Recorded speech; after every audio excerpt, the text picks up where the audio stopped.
this type of extremism is a product of Western media. And I don't want to say Western society.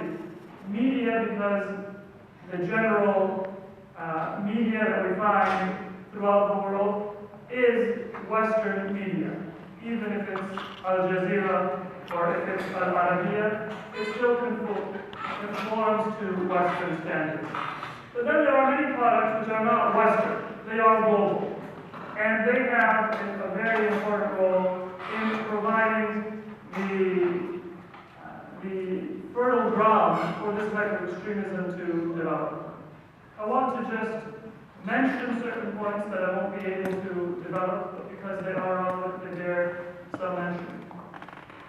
One is the environmental degradation that we find in many parts of the Muslim world, in Syria and in Iraq. In both of those places, partially through man-made forces, through forced relocation, Saddam Hussein's drying out of the marshes, which were a native environment for many of the southern Iraqi tribes where they lived and they derived their livelihood, and partially through forces which we can't say are directly man-made, but which are certainly influenced by our industry and by our economic system. Droughts and various forms of environmental degradation and change, that has created a vast number of people who have been torn apart from their societies, from their families, from their tribes and tribal areas, and have been left largely rootless. That is a problem that we need to understand and to respond to globally. Just to give you an example, because for many of us, Syria and Iraq and the environmental degradation or the economic changes might seem to be foreign and inaccessible, there is a debate in the United States about immigration and what is the cause of much of the undocumented immigration that we have seen in the last few decades especially. Why has it increased exponentially? And many scholars and economists will say that perhaps NAFTA is to be implicated in causing an economic instability in such a way that people were not able to continue their traditional agriculture or earn their livelihood in their own society, and that might have caused part of that immigration and the surge in immigration since NAFTA was passed. Now, I'm using this as an example. You can stand anywhere on that debate on immigration that you wish to stand, but we cannot say that it is irrelevant. And it really would not make sense for us to debate immigration policy in the United States, amnesty, or any of the other types of immigration reform that are debated. I know Texas is a place that has very strong opinions on that issue. Many other places in the United States do as well. But it wouldn't make sense to any of us, hopefully any of us who are somewhat politically savvy and educated, to debate that without thinking about economic policies and agreements that exist within this country that might fuel that immigration, whether it be our drug policy, whether it be free trade agreements, or whether it be other policies. Most people in this society can see that connection, and they wouldn't fall prey to saying this immigration is because of a religious reason or because of some kind of failure of Hispanic civilization or the types of things that you will find said and even published in nationally circulated newspapers about Arab civilization or about Islamic civilization. My point at this level is simply to say the reason why you can have an article published in the Washington Post or in the New York Times or in the Wall Street Journal that says the cause of this phenomenon is the failure of a civilization.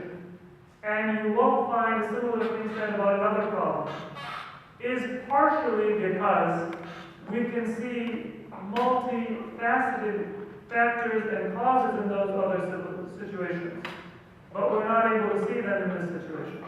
That is not by any means to draw an equivalence between these two types of phenomena. It's not in any way to draw an equivalence between an undocumented immigrant and somebody who goes to Syria or goes to Iraq or anywhere else in the world to join an extremist organization.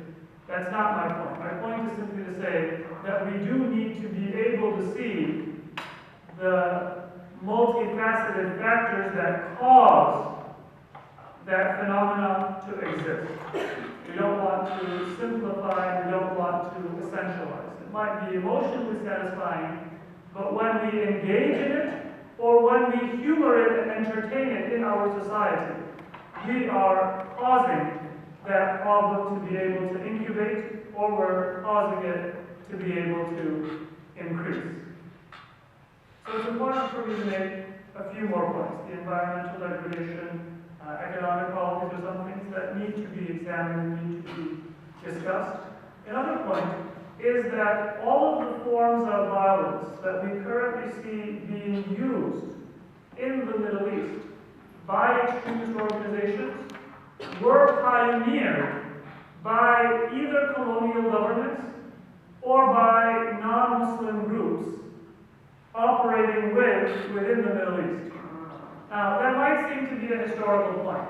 That might seem to be a cop-out. And it can be a cop-out. And when some Muslims use it, it might be a cop-out. Well, he did it first. Or she did it first. Right? I understand that that is a risk. I want to try to present it, though, in a way that is not a cop-out. If you look at the use of chemical weapons, when were chemical weapons first used? Well, unknown figure by the name of Winston Churchill had something to do with the use of chemical weapons in Iraq. When were car bombs and the targeting of innocent civilians used? It was in historic Palestine, and it wasn't Palestinians and it wasn't Muslims who began that terrorism. Now, the reason why I mention that is to say that not only were these historical realities, but this form of violence went largely uncondemned and largely unpunished. So, not only did Winston Churchill not suffer because of this, he did suffer a little bit after World War II, but it wasn't because of his policies and his terrorism in Iraq, killing and maiming and degrading the environment of a colonial population that caused it. So when this violence was introduced to the region, and it was pioneered, and then there are military, economic, or other forms of political justification that are still used, that are still taught today to students and that we'll find within our dominant political discourse, that does open the door for other people to say that, well, we will see your terrorism and we will add a few things of our own. There needs to be introspection as a society that we engage in, because all of these specific forms of terrorism that we see, they were introduced. And we can go, I just mentioned two examples, but we can go through other examples as well. They were first introduced in their current form by actors from outside of the Middle East and outside of the Islamic tradition. That's the second point that I wanted to mention. And then the other way that we bear responsibility, and where we can perhaps be most effective in sucking the oxygen out of the environment in which the fire of ISIS and other extremist groups does burn, is the fact that there are certain structural issues, problems, and injustices that exist within the Middle East that are either directly caused or indirectly strengthened by policies that you and I have either indirectly voted in, if we But we bear this, my point though is that we bear some collective responsibility as a society for these policies. Now yes, the boundaries of the Middle East as they exist today, they were drawn by colonial governments trying to divide up spoils. They did split up contiguous, geographical, and historically interconnected economic and linguistic and religious units in a way that was designed to cause conflict, in a way that was designed to facilitate foreign exploitation of the human and the natural resources of those territories. That's not something that I think is contentious. But it's not just a historical point either. It's also a fact that we have the current existence of political and economic systems which would not be possible without Western support. And each and every one of us in some way benefits and profits from the exploitation of the people and the societies of many of these groups.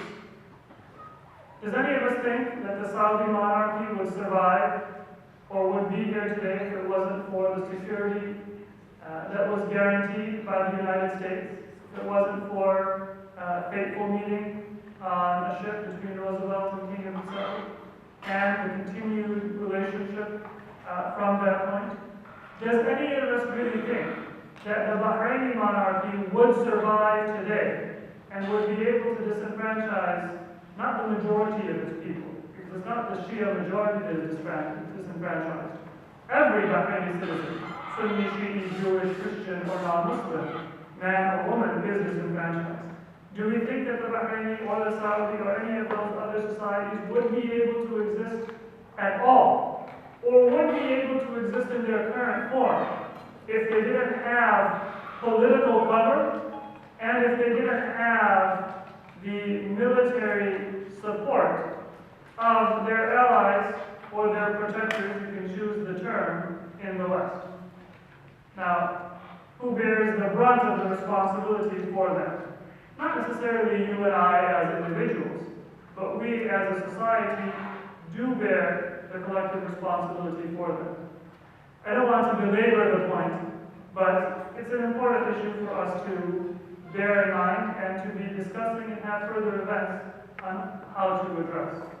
The relevant point that is very important and that I want to transition to now when I talk specifically to within Islam and why we find this type of extremism or this phenomenon existing in this current way, in this current form, is that some of these monarchies and some of these societies that I have mentioned, they are the factories where this extremism is produced.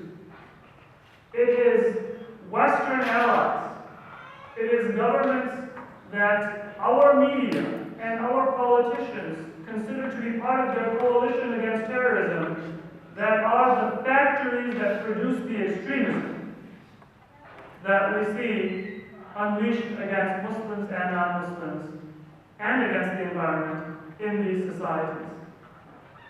That is a point that is important for many non-Muslims to understand. It's also a point that's important for Muslims to understand and to come to terms with, because it is an internal issue also that Muslims do have a responsibility to address. Now, for the internal Islamic portion, and I'm coming up against the edge of the time that I was intending to speak on, I want to just address two basic points.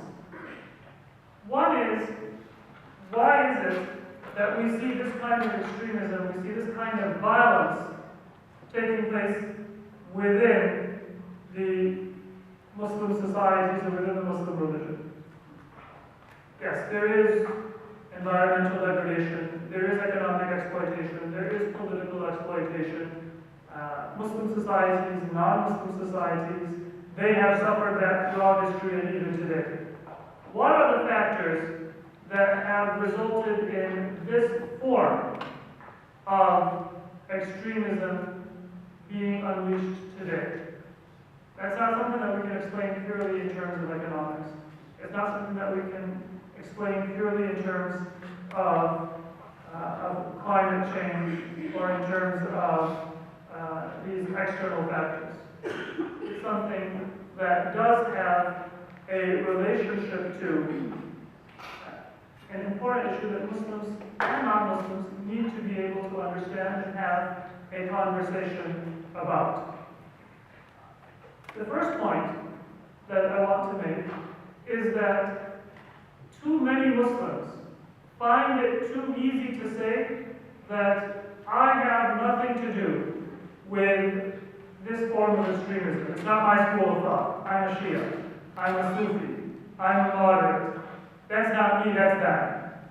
Let me draw that boundary. America is an individualistic country in general. And so we have a tendency to be able to try, or at least idealize, viewing people as individuals. The Islamic tradition, though, is a tradition, the language of the Quran, and much of Islamic tradition is not an individualistic tradition in the same way. In America, if you're a member of a minority, then you have plenty of experience with collective responsibility. If you are black, then you know that you are not an individual and you don't have the right to leave your house and act as an individual, to dress, to speak as an individual. You will have a collective responsibility, and if you are a professional, you will bear the burden of somebody from the inner city and vice versa, regardless of your differences in economic background, political background, cultural background, even ethnic background.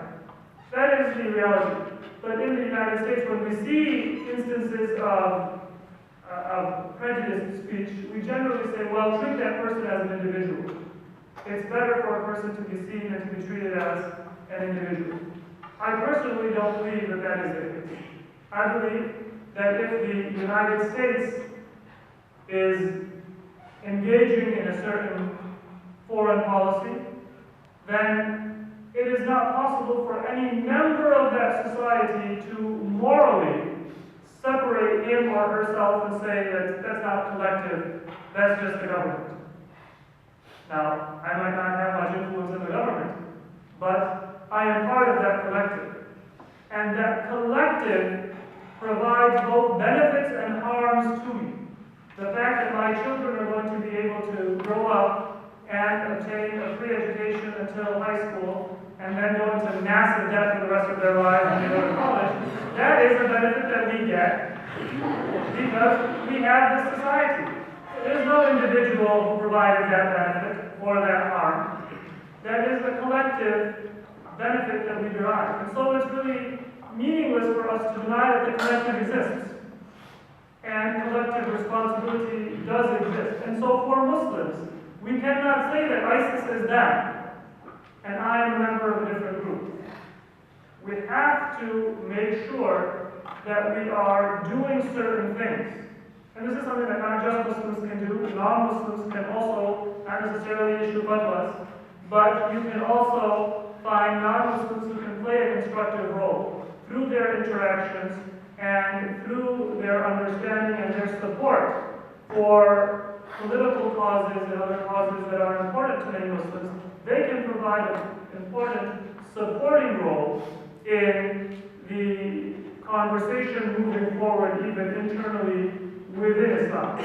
But the point is that I will summarize now. We need to come to terms with the fact that certain parts of Islamic scripture have been used and are commonly used in many parts of the Muslim world, and this is what I said I would return to, where some mosques have that underlying assumption, it might sometimes be unspoken, that a true Muslim is somebody who applies the superficial